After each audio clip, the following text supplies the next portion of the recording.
야고보서 2장 26절 말씀을 봉독하겠습니다. 영혼 없는 몸이 죽은 것 같이 행함이 없는 믿음은 죽은 것이니라. 살아있는 믿음, 이러한 제목으로 말씀을 드리겠습니다. 우리의 삶은 관문을 지나는 것이다 라고 표현할 수가 있습니다. 이 땅에서 수명이 이 땅에서 가는 지속하는 시간, 그 수명이 의학의 발달로 인하여서 많이 늘어났지요. 그래서 오늘날의 100세 시대다. 또 어떤 과학자들은 120세도 가능하다. 이렇게들 얘기를 합니다. 물론 옛적의 고대 시대에 무드셀라 969세 살던 시대와 비교하면 한없이 짧지만 그래도 수명이 많이 늘어난 시대를 오늘 살고 있습니다. 그때 그렇게 우리의 시각에서 오래 산다 하더라도요, 100년, 120년 이렇게 산다 하더라도 그 이후에 사람이 맞이하게 되는 영원한 세월에 비하면 이 세상에서의 삶은 참 짧디 짧다. 이 정도도 아니죠. 영혼에 비하면 아주 짧은 순간에 불과한 것입니다. 그래서 그것을 가리켜서 이 문을 열고 지날 때에 문틀이 있지 않습니까? 그저 이 문틀 지나는 것과 같은 거예요. 그저 문을 지나서 가는 것 정도로 짧디 짧은 순간을 우리는 살아가고 있다는 겁니다. 그런데 이렇게 문을 지나는, 관문을 지나는 이 시기가 너무나도 중요해요. 왜 그렇게 중요한가? 이 관문을 지나는 이 순간에, 그러니까 이 세상에서 이 땅에 두 발을 딛고 거하고 있던 생존해 있는 이 순간에 예수를 믿은 자는 관문을 지남과 동시에 천국에 들어가게 되고 예수를 믿지 아니한 자는 지옥에 던져지게 된단 말입니다. 이것은 누굴 협박하려고 만들어낸 것도 아니고 사람이 지어낸 사상도 아닙니다. 천지 만물을 조성하신 창조자 하나님께서 사람들에게 망하지 말라고 미리 알게 하신 것입니다. 여러분 사실인 줄로 믿으시길 바랍니다. 그래서 예수 믿은 자는 관문을 지남과 동시에 이 세상에서 삶이 끝난과 동시에 천국에 들어간다 했는데 예수 믿는다는 게 뭡니까? 예수 믿는다는 것은 예수께서 나의 죄를 짊어지시고 내 대신 죄값을 치러주신 은혜를 믿는 것입니다. 이러한 내용은 우리 교회 성도님들이라면 이제 귀에 무시박하게 많이 들었기 때문에 다 알고 계실 거란 말입니다. 그런데 여러분 중요한 건 뭡니까? 이러한 내용을 알고 있다고 해서 구원받는 게 아니라는 거예요. 진실로 믿어야 된단 말입니다. 가짜 믿음이 아니라 진짜 믿음을 가지고 있어야 된단 말입니다. 가짜 믿음은요, 껍데기만 있는 거예요. 허울뿐인 믿음입니다. 그 안에는 생명이 없어요. 나 예수 믿고 있어? 라고 스스로 속이는 겁니다. 이게 바로 죽은 믿음이에요. 이런 사람은요, 교회에 아무리 열심히 출석을 한다 하더라도요, 관문을 통과하는 그 순간에, 그러니까 이 세상에서 삶이 종료되는 그 순간에 지옥에 던져지게 됩니다. 얼마나 당혹스럽겠어요. 이 세상에 사는 동안에는 나는 천국 갈 거야 확신하고 있었거든요. 장담하고 있었거든요. 그런데 관문을 통과함과 동시에 지옥 불구덩이에서 고통을 당하게 됐으니 얼마나 당혹스럽겠습니까? 너무나 처참한 거예요. 반면에 여러분 진짜 믿음을 가진 자는 이 세상에서 삶이 끝난과 동시에 천국에서 지극한 영광을 맛보게 된단 말입니다. 그렇다면 진짜 믿음이 뭡니까? 도대체 뭐예요? 살아있는 믿음이죠. 그 안에서 심장이 박동하는 쿵쾅쿵쾅쿵쾅쿵쾅 살아있는 믿음이라며. 오늘 본문에는요, 죽은 믿음과 살아있는 믿음을 구별을 할 수 있는 그 기준이 제시가 되어 있습니다. 영혼 없는 몸이 죽은 것 같이 행함이 없는 믿음은 죽은 것이니라 했어요. 나 예수 믿어. 예수께서 내 대신 십자가 달려서 죽으셨잖아. 죄를 씻어주셨잖아. 이렇게 말을 한다 하더라도요, 그 사람의 삶 가운데에 행함이 없다면 그 믿음은 죽은 믿음이라는 거예요. 이 말을 오해하면 안 됩니다. 어떻게 오해하기 쉬우냐?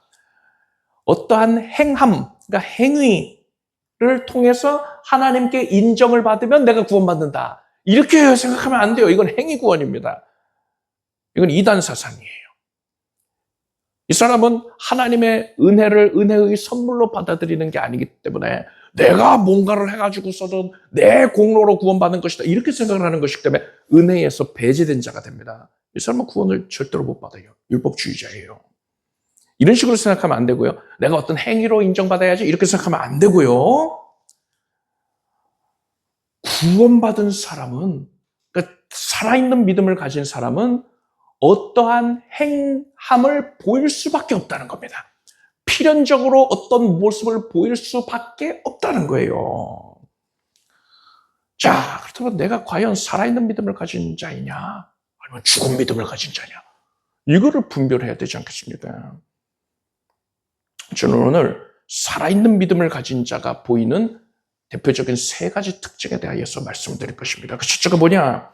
살아있는 믿음을 가진 사람은 신앙과 삶이 일치된 모습을 보입니다. 이게 바로 신앙을 행함으로 나타내 보이기 위한 가장 기본적인 전제 조건이라고 할 수 있어요. 만약에 삶과 신앙이 일치가 되지 않으면요, 그의 신앙이 행함으로 나타날 수가 없습니다. 주일에 교회에서 설교 말씀 들을 때는 좋은 말씀이다. 그런 거였구나. 영적인 그런 세계가 참 놀랍네. 이렇게 끄덕끄덕 하다가, 그러다가 이제 교회 밖을 나가면요, 세상을 나가면 들은 말씀과는 전혀 상관없이 살아가고 있다면, 세상에서는 세상의 사상을 좇아서 살아가고 있다면 이건 뭐가 문제입니까? 이 사람은 자신의 신앙과 삶을 별개의 것으로 여기고 있었던 거예요. 신앙은, 이 사람에게 있어서 신앙은 교회에 나와서 말씀 듣는 것, 이것으로 만족하는 겁니다. 교회에서 다른 성도님들과 같이 식사하고 하하호호 교제하는 것, 이것으로만 만족을 하는 것이고요. 삶 가운데에 신앙이 개입되는 것을 용납을 못하는 거예요. 그러면 안 돼. 그거랑은 다른 거지. 내 삶이랑 신앙이랑은 다른 거지. 구분을 짓는 거예요. 세상의 가치를 쫓아서 살아가는 겁니다. 세상 가운데에서는. 이런 사람은 절대로 신앙을 행함으로 드러내 보일 수가 없어요. 따라서 이 사람이 가진 믿음은 가짜 믿음이었던 겁니다. 죽은 믿음이었어요. 여러분, 우리의 삶은 넓은 의미로 볼 때요, 세상의 역사의 일부분이다 할 수 있습니다. 좁은 의미로 보면은 인생이죠. 우리 각자의 인생이죠. 그래, 넓은 의미로 보면은 세상의 역사의 일부분이다 할 수 있어요. 우리의 신앙은 이러한 세상의 역사와 우리 각자의 인생과 어떤 관련을 맺고 있을까요? 세상 사람들은 세상의 역사는 강대국에 의해서 주도되는 거다. 아니다. 특출난 인물들에 의해서 주도가 되는 것이다. 이렇게 또 주장들을 해요. 또 어떤 사람들은요, 또 기독교인들 중에서는요, 아니야. 세상 역사는 보이지 않아야 하는 세력에 의해서 그들의 논의된 결과에 의해서 그들의 뜻에 의해서 주장이 될 거야. 그래서는 그림자 세력이 있다 이렇게 얘기를 합니다. 소위 프리메이슨, 일루미나티 이런 집단이 세상 역사를 주도하고 있다. 그래서 1차 대전도 일어나고 2차 대전도 일어나고 대공황도 일어났던 것이고 어디에서 무슨 참사가 일어난 것도 그들이 한 것이고 그래서 그 음모론을 그렇게 말을 해요. 기독교인들 중에 그런 사람들 꽤 있어요. 그래서 프리메이슨 박사가 된 사람들도 있어요. 말이 박사죠. 그러니까 전문가 자처하는 사람들도 있단 말입니다. 그런데 여러분 그런 거에 신경 쓸 필요 없어요. 시편 33편 말씀에 저가 말씀하심에 이루었으며 명하심에 견고히 섰도다. 여호와께서 열방의 도모를 패하시며 민족들의 사상을 미혹해 하시도다. 여호와의 도모는 영영이 서고 그 심사는 대대에 이르리로다 했어요. 무슨 말씀이냐면 모든 것은 다 하나님의 뜻에 의해서 하나님의 주관하심하에 하나님의 계획을 이루기 위하여서 하나님께서 성실히 성취하신다는 것입니다. 강대국이 역사를 이루어가는 게 아니고요. 어떤 특출난 인물들이 역사를 이루어가는 게 아니고요. 그림자 세력 그들이 존재하는지 안 하는지 그거는 중요치 않고요. 그들이 아무리 세상 역사를 주도해야지 그런 의도를 가지고 있다 하더라도 모든 일들은요. 하나님께서 계획하셔서 하나님이 이루어 가시는 것입니다. 그래서 우리는 성경에 집중을 해야 되는 것이지 검증되지도 않은 집단 아니면은 나는 프리메이슨이 이런 식으로 얘기하는 사람들도 있잖아요. 그런 집단들에 관심 가질 필요가 없어요. 그들이 주도하는 게 아니란 말이에요. 하나님께서 주도하시는 것이니까 우리는 오직 하나님께 관심을 가져야 됩니다. 여러분 강대국에 의해서도 아니고 어떤 특출난 인물에 의해서도 아니고 그림자 세력에 의해서도 아니고 인류의 모든 온 세상의 역사, 인류의 역사뿐만 아니라 온 세상의 역사는 만물의 역사는 하나님의 계획에 의해서 하나님의 섭리로 이루어져 간다는 것을 분명히 아시길 바랍니다. 글쎄요 여러분 이제 머지않았어요. 온 세상 곳곳에서 전쟁이 빈발하게 될 것입니다. 이건 작정된 일이에요. 예수께서 민족이 민족을 나라가 나라를 대적하여 일어나겠다 하셨어요. 예수님이 재림하시기 전에 온 세상 곳곳에서 전쟁이 난무하게 된단 말입니다. 서로 사이가 좋아서 하하호호 하다가 갑자기 총 들고 싸울 수 있습니까? 아니죠. 사이가 극도로 멀어지고 미워하게 됩니다. 갈등이 격화가 되는 거예요. 그래서 언제 터져도 이상하지 않을 만큼 갈등이 증폭이 되다가 빵 터지는 겁니다. 세계 곳곳에서 여기저기서 터지는 동시다발적으로 터지는 게 한두 나라만 속한 게 아니라 이쪽에서 또 대여섯 개 나라가 저쪽에서 수십 개 나라가 여기저기서 막 싸우는 거예요. 예수님 오시기 전에 그렇게 된다니까요. 큰 전쟁이 빈발하여서 전 세계는요, 정치적으로나 경제적으로나 크나큰 혼란에 빠지게 됩니다. 그리고서는 이러한 모든 혼란을 잠재우는 자가 등장을 하게 됩니다. 적그리스도예요. 휴거 사건도 있을 것이기 때문에 그 직후에 세상이 완전히 난리가 나는 거죠. 그렇게 큰 혼란의 소용돌이에서 다들 신음하고 있을 때 강력한 정치 지도자가 나타나서 강력한 지도력을 바탕으로 해서 온 세력을 하나로 연합을 합니다. 온 세계를 다 하나의 단일 정부로 연합을 시키는 거예요. 그래서 혼란에 빠진 자들이 그 인도에 순응을 하게 돼요. 온 세계는 이렇게 단일 정부 그리고 세계 단일 경제권으로 묶이게 됩니다. 요즘에 무역 분쟁이 심화가 되고 있잖아요. 특히나 최근에 미국이 트럼프 정부 들어서면서 관세 정책을 무기화하고 있지 않습니까? 그래서 우리나라도 굉장히 큰 불이익을 볼 수도 있는 상황이란 말이에요. 그런데 그렇게 하는 그 배후에 어떤 생각을 가지고 미국이 그러고 있느냐? 중국을 대적하겠다 이겁니다. 중국의 영향력이 커지는데 그대로 방치해두면 안 된다 이거예요. 중국은요, 중국에서 특히나 아프리카 나라들 또 못 사는 나라들 중심으로 해서 중국이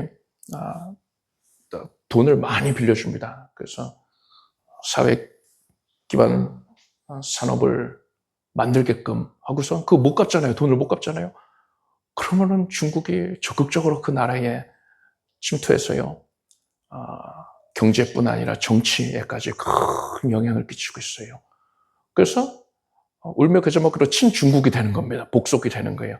그런 나라들이 굉장히 많아지고 있습니다. 그거 그대로 두면 안 되겠다. 이런 거 미국이.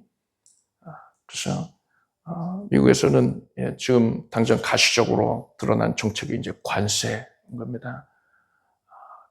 캐나다 또 이제 중국이랑 가까워지고 또 파나마 문화 그런 얘기도 있잖아요. 그것도 중국과 그들이 가까워지기 때문에 그런 거예요. 그래서 관세를 가지고서 먼저 이제 대적을 하는 거예요. 그래서 무역 분쟁이 격화가 됩니다. 이제 전 세계 각 지역에서 그렇게 됐고요. 그래서 미국과 행동을 같이 하는 나라들과 중국과 함께하는 나라들 사이에서 격렬하게 이제 갈등이 고조가 될 겁니다. 그뿐 아니라 또 새로운 갈등의 요소들이 여기저기서 생기겠지요. 그래서 서로가 서로를 극히 미워하는 그런 상황에 처해지게 될 것이고, 이제 결국에 여기저기서 화약고가 터지는 일이 일어날 것입니다. 그런 상황에서 이제 적그리스도가 등장을 해서 평정을 한다 이 말입니다. 그러니까는 세상 사람들한테는 적그리스도가요, 구세주예요, 구세주. 세상을 구원했다, 메시아다, 이렇게 그런 추앙을 받게 될 것입니다. 제가 오늘은 적그리스도에 대해서 7년환란에 대해서 얘기하고자 하는 게 아니니까요. 더 이상의 설명은 안 할 것이고요. 여러분, 이러한 일들이 예수께서 재림하시는 시대에 있기로 작정된 일들입니다. 하나님께서는 이 일을 이루기 위해서 이렇게 섭리해 나아가고 계시는 거예요. 따라서 우리는 이러한 일련의 상황들을 볼 때에, 말세의 징조들을 볼 때에, 강대국들 무섭다, 어떻게 해야 되냐, 우리는 어디에 위치해야 되냐, 이런 것만 고민하고, 어떤 유력한 정치 지도자가 등장을 했으니까는 그 사람한테만 잘 보이면 되겠다. 이런 거 고민할 필요 없고요. 그림자 세력을 두려워해야겠다. 경계해야겠다. 이런 거 신경 쓸 필요 없고요. 뭡니까? 이 모든 일을 하나님께서 주장 섭리하고 계시다니까는요. 우리는 이 일들을 볼 때에 하나님을 바라보면 되는 겁니다. 하나님을 더 경외하면 되는 거예요. 오, 신실하신 하나님, 성경에 예언된 대로 이루어지고 있군요. 예수님 오신 날이 가까웠군요. 깨어서 하나님을 더 성실히 섬기는 데 전념하면 되는 거예요. 여러분, 이렇게 세상 역사를 이루어가시는 하나님, 우리 하나님이 스케일이 워낙 크시잖아요. 그러니까 하나님은 스케일이 크니까 이렇게 세상 역사를 이루는 데만 관심이 있고, 나 개인 내 인생에는 관심이 없으신 것 아닐까 이렇게 생각할 수 있는데 그게 아니란 말입니다. 시편 103편에 여호와께서 그 보좌를 하늘에 세우시고 그 정권으로 만유를 통치하시도다 했어요. 여기서 만유를 통치하신다 했는데 만유는요, 당연하게도 세상 역사 포함하고 있고요. 그뿐만이 아니라 이 만유 안에 여러분 각자의 인생도 포함이 되어 있다는 사실을 믿으시길 바랍니다. 잠언 말씀에 사람이 마음으로 자기의 길을 계획할지라도 그 걸음을 인도하시는 자는 여호와시니라 했습니다. 여러분, 우리의 인생길 하나님께서 섭리하신 것입니다. 우연은 없어요. 하나님께서 한 걸음 한 걸음 인도하셔서 이루어내신 것입니다. 하나님께서는요, 세상 역사만 주장 섭리 성취하시는 것이 아니라 우리 각자의 삶도 특히 귀중하게 여기셔서 우리의 삶을 치밀하게 계획해 놓으시고 그 걸음걸음을 인도하고 계신 줄 믿으시기 바랍니다. 따라서 우리는 오늘날 세상의 역사가 성경에 예언된 대로 성취되어가는 그 모습을 목격할 때에 어떻게 해야 된다겠죠? 하나님의 선하신 섭리를 신뢰하고 찬양해야 되잖아요. 하나님을 높여야 되잖아요. 이렇게 세상 섭리가, 세상의 역사가 성경대로 이루어지는 것을 볼 때, 하나님을 주목하자 하잖아요. 거기서 그치는 것이 아니라, 하나님께서는 세상 역사를 성취하시는 것처럼 나의 삶에도 깊이 관여하고 계시는구나. 이 사실을 분명히 깨닫길 바랍니다. 이것을 분명하게 우리가 깨닫고 있을 때에 비로소 우리의 신앙과 삶이 따로 노는 게 아니라 우리의 신앙이 삶 가운데에 녹아드는 거예요. 신앙과 삶이 일치가 되게 되는 것입니다. 그리할 때에 비로소 우리의 신앙이 삶 가운데 행함으로 드러날 수가 있는 것입니다. 자, 둘째로 살아있는 믿음을 가진 사람은 자신이 깨달은 바를 다른 이에게 전하게 됩니다. 마지막 때에는 죄악이 관영하여진다 했습니다. 어떤 죄악들이 관영해지냐? 온갖 죄악들이 관영해지는데 그중에 대표적으로 두 가지를 들 수 있습니다. 첫째는 배도예요. 사도 바울은 마지막 때에 대해서 누가 아무렇게 하여도 너희가 미혹하지 말라. 먼저 배도하는 일이 있고 저 불법의 사람 곧 멸망의 아들이 나타나기 전에는 이르지 아니하리니 라고 했습니다. 무슨 말이냐면 당시에 초대교회 성도들 중에 이제 예수님의 재림이 가까웠어요. 그러니까 우리 생업을 멈추자. 그냥 모여서 기도만 하자. 이러는 이들이 있었단 말이에요. 그거 합당치 않다는 겁니다. 그러면서 바울이 한 말이 미혹되지 말아라. 먼저 배도하는 일이 있을 거야. 근데 아직 그러지는 않았잖아. 그러니까는 너희가 동요되지 말고 생업에 전념하면서 그러는 가운데에 신앙생활을 하는 것이 마땅하다. 이렇게 조언을 한 것입니다. 그런데 그 당시에도 배도가 있었어요. 배도가 뭐냐? 진리에서 등을 돌리는 겁니다. 예수 그리스도만이 구원의 길이다. 이게 진리인데 거기에서 등을 돌리는 거예요. 그러니까 예수 외에도 구원이 있다. 이겁니다. 그 당시에도 그런 사람들 바닥했습니다. 그런데 바울은요. 이거는 마지막 때 예수님의 재림이 임박했을 때 있을 것에 비교하자면은 아무것도 아니야. 이런 겁니다. 당시에도 배도하는 자들이 많았는데 마지막 때에는 그것과 비교할 수 없을 만치 많아진다는 거예요. 우리는 그런 시대를 살고 있습니다. 배도가 일상화되어 있어요. 배도한 자들이 기독교계의 주류로 자리를 잡았습니다. WCCWA. 그들의 막강한 세력을 보십시오. 수다한 교회와 교단들이 거기에 속해 있잖아요. 배도하는 일이 있고 나서 예수님 오신다 했는데 우리는 지금 그런 시대를 살고 있단 말입니다. 둘째로 두드러지는 죄가 뭐냐? 동성애입니다.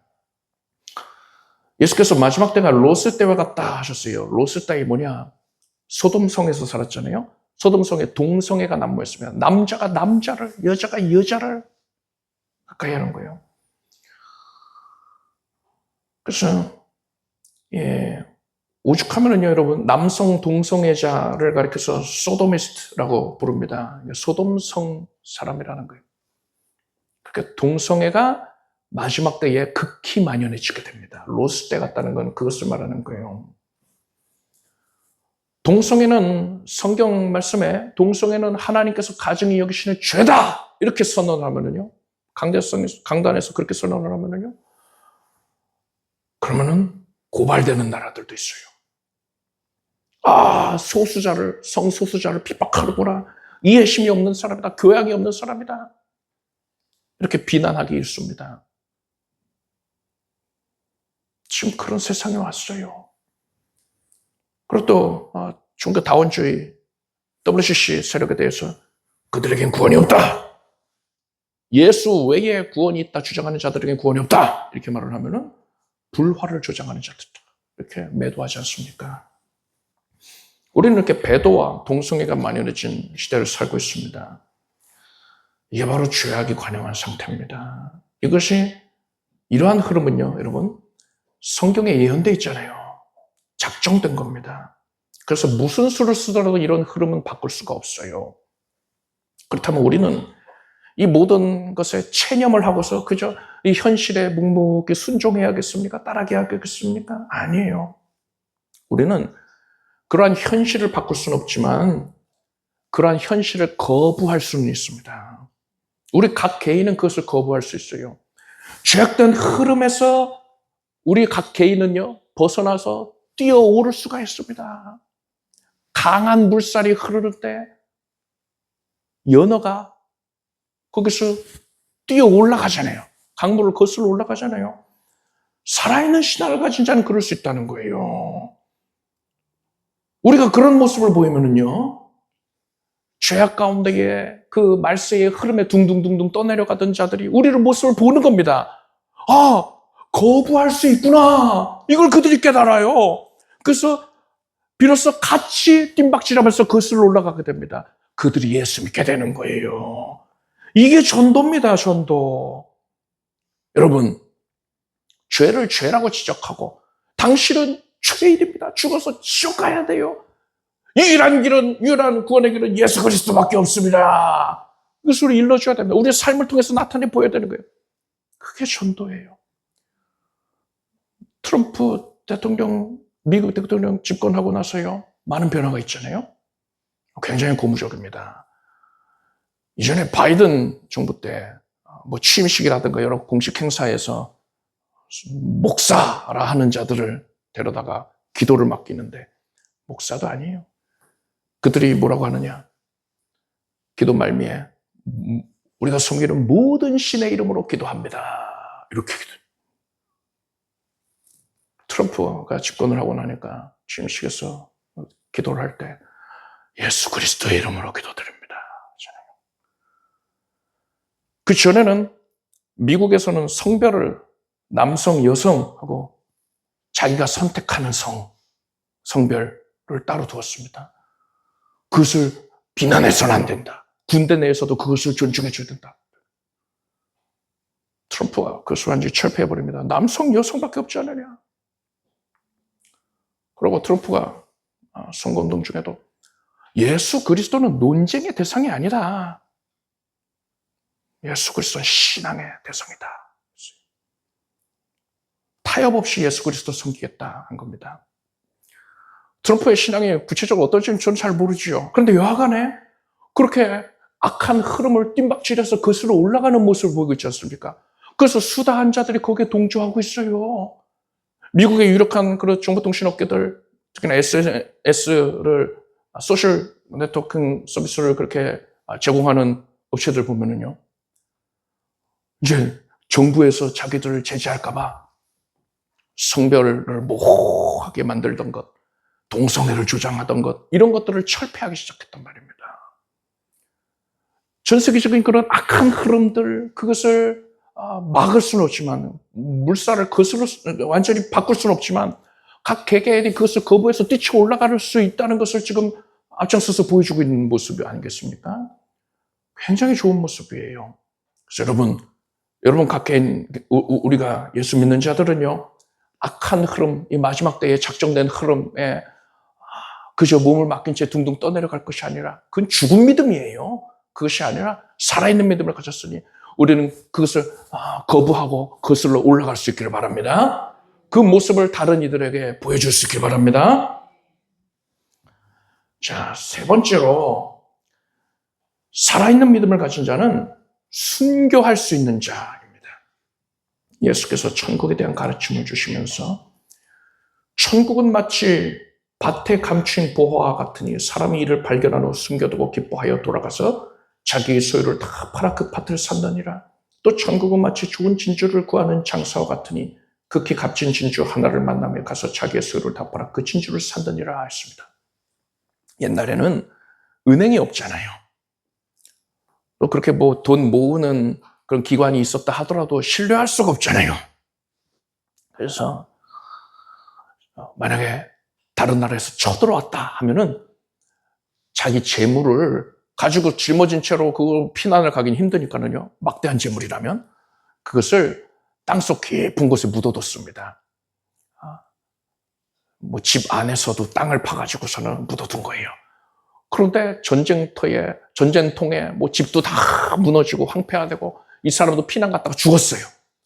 그럼 거기에 그렇게 보화가 묻혀 있다는 걸 모르잖아요, 아무도. 그래서 수백 년의 시간이 흐르는 겁니다. 땅 주인이 바뀌지요. 그 땅 주인은 그냥 밭으로 알고 있어요, 그 땅을. 그래서 누군가한테 돈을 받고서는 거기서 경작할 권리를 준단 말입니다. 그 사람이 이제 그 밭을 일구다가 보물이 묻혀 있다는 걸 알았어요. 그래서 이 사람이 어떻게 했느냐? 자기가 가진 모든 소유를 다 팔아서 그 밭을 사들입니다. 사람들은 그 황무한 밭을 못 하라 그렇게 많은 돈을 주고 사. 저 사람 정신 나간 거 아니야? 이러는데 이 사람은 알고 있죠. 거기 보물이 있다는 거를요. 그 밭을 자기 소유로 만들고 나면 이제 자기 거가 되는 겁니다. 이처럼 여러분, 예수께서 이 말씀을 왜 하시는 겁니까? 천국에 대해서 말씀하시면서 이 말씀을 왜 하시는 거예요? 천국에 들어가는 자는, 살아있는 믿음을 가진 자는 천국에 들어가는 것이 얼마나 귀중한 것인지를 알기에 그것을 위해서 모든 것을 기꺼이, 이 세상에서 누리던 모든 것을 기꺼이 포기할 수 있는 자라는 것입니다. 천국 가면 좋고 아님 말고 이런 생각을 가질 수가 없는 거예요. 이런 사람은 애초에 구원받은 자가 아닙니다.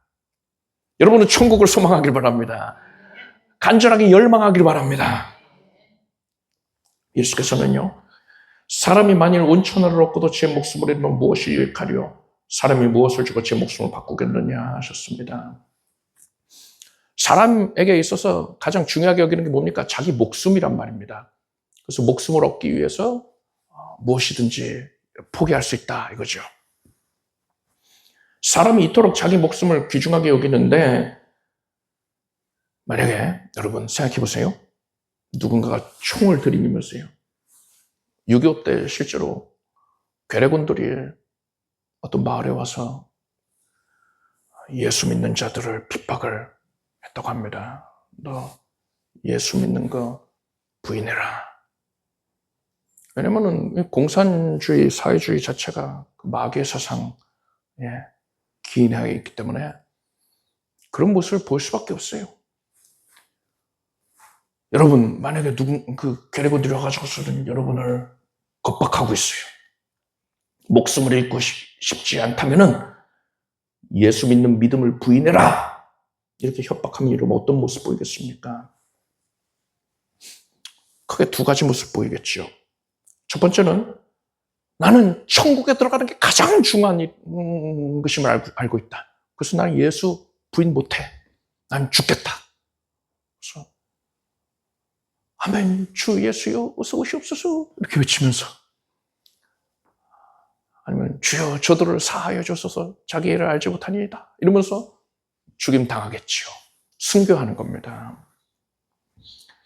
이런 사람은 당연하게도요, 천국을 가장 중요히 여기니까 살아있는 믿음 가진 것이고, 이 사람 죽으면 천국 갑니다. 자, 두 번째는 어떤 모습이냐? 신앙을 부인하는 경우가 있습니다. 그래요? 난 예수 안 믿어요. 이렇게 부인하는 거죠.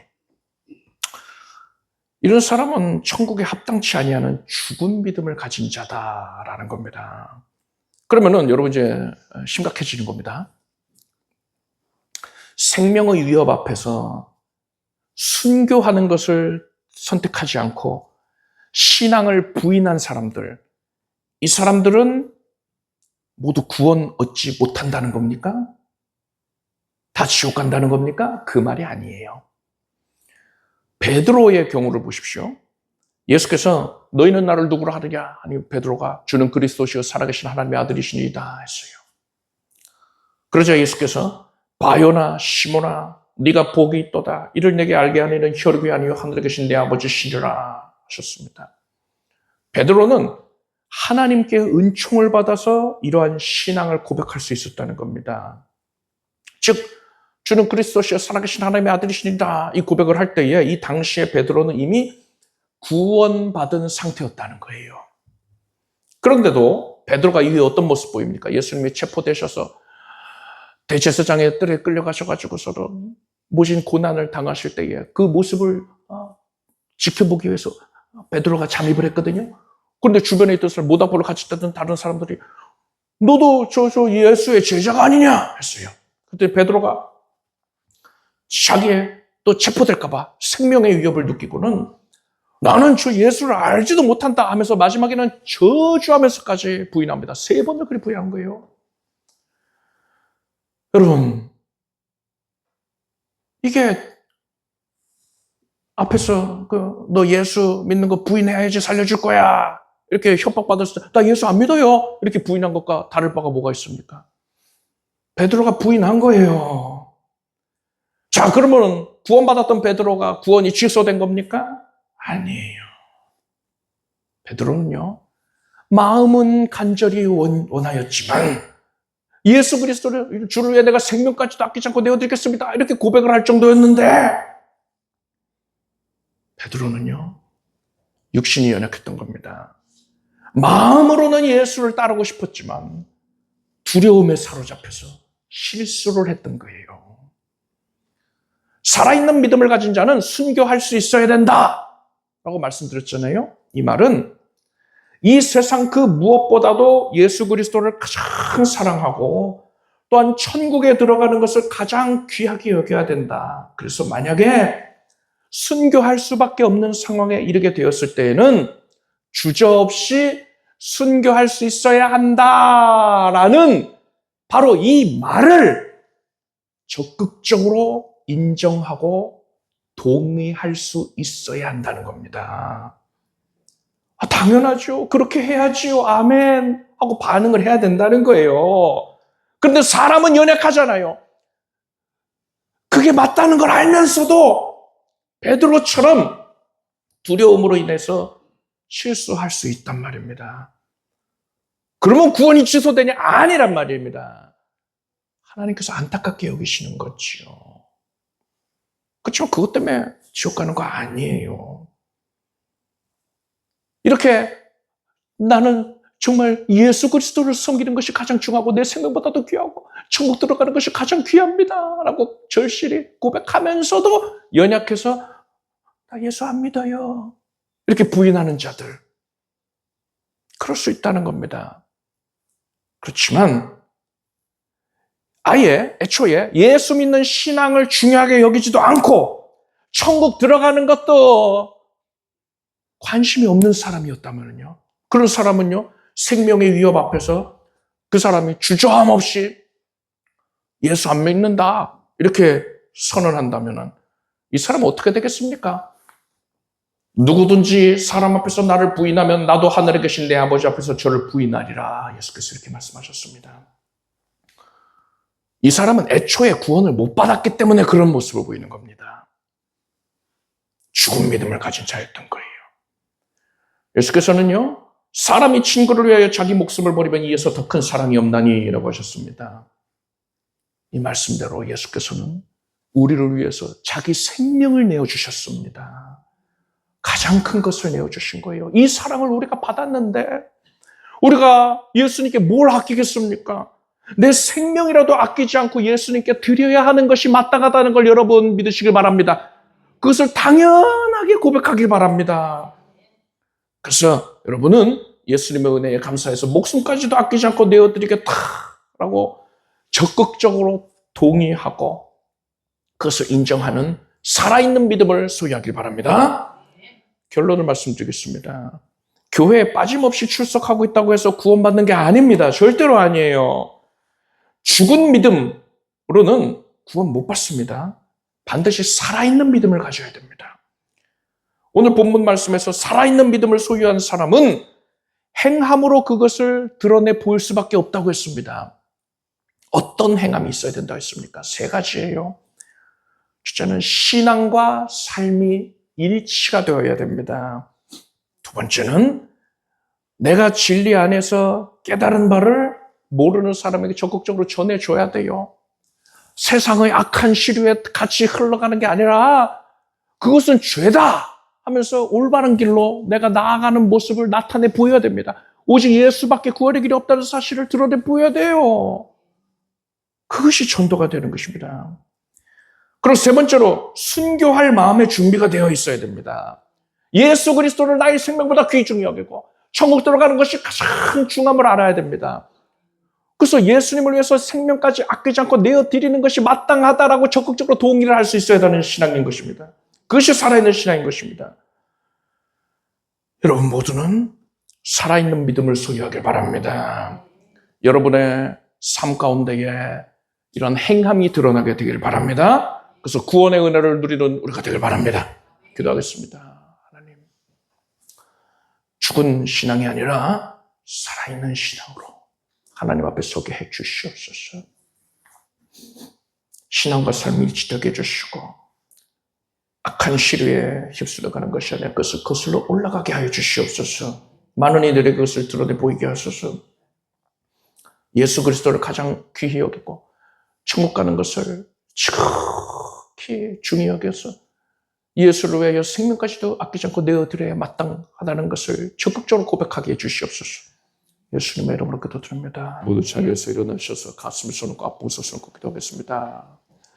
하나님의 사랑에 그 크신 은혜에 감사드립니다. 오늘 주의 백성들이 모여서 거룩한 성찬 예배로 영광 올리게 해주신 것을 참으로 감사드립니다. 주의 자녀들의 심령 깊은 곳에 예수 그리스도의 보혈이 부어져서 위로를 받았습니다. 안식을 누립니다. 평안과 기쁨이 가득합니다. 우리의 연약한 육신에 예수 그리스도의 보혈의 공로로 말미암아서 저가 채찍에 맞음으로 우리가 나무리 못도다 하셨으니 그 말씀 그대로 지금 고침받았습니다. 온몸이 쾌쾌 될지어다. 머리에서 발끝까지 정결케 될 것이고 사망이 죽어간 것들 다 사라질지어다. 염증이 사라지고 통증이 사라지고 종양과 결석과 혹간 모르게 사라질 것이고 예수 이름으로 명하나니 암세포가 사라질지어다. 모든 것들이 정상이 됩니다. 하나님의 능력의 역사로 말미암아서 나는 온전해졌습니다. 질병의 한계로 왔다가 7km 물러갔습니다. 이제 강건한 몸으로 말미암아서 마음으로 말미암아서 하나님을 섬기는 데에 부족함이 없겠습니다.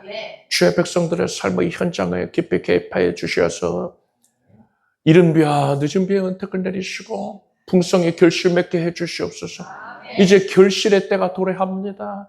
하나님께서 많은 결실 거두고 계셔서 많은 이들을 예수 그리스도하게도 해주시고 또한 물질을 얻게 하여 주시옵고 세상 가운데서 형통을 누리게 하여 주시옵소서.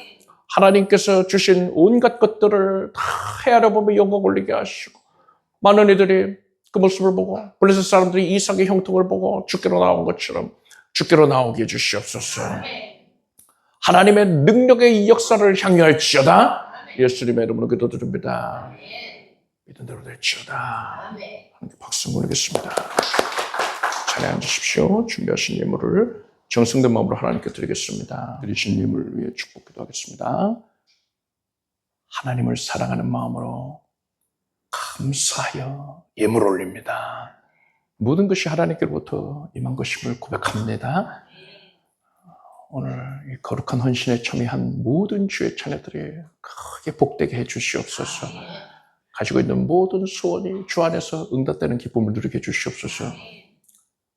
악한 시류에 편승치 아니하고 거슬러 올라가는 결단도 있게 해주시옵소서. 예수님의 이름으로 기도드립니다. 우리 주 예수 그리스도의 은혜와 하나님 아버지의 사랑과 성령님의 교통하심이 거룩한 주일 예배에 함께한 사랑하는 성도들 위해 영원토록 함께 없시기를 축원합니다.